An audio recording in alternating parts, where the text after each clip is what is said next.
Hey there, it's RJ here at Flow Spa, and I just want to take you through the filtration and sanitation process that we use with our float tanks here. Now, since I was just doing a reseal and taking apart a float tank for this process, it's a great time to show you in the filtration system and what goes on behind the scenes. So in addition to doing extensive maintenance to keep the float tanks operating as best as possible, we also have the ongoing care with the filtration system that happens in between every single client.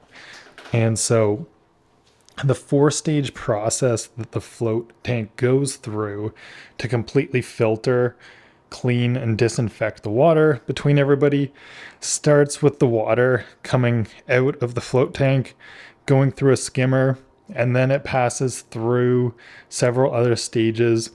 The next step in the process is going through a micron filter that helps to trap anything that might be loose, like hair, and then it finally goes through down below the heater and everything is the giant UV light that disinfects the water.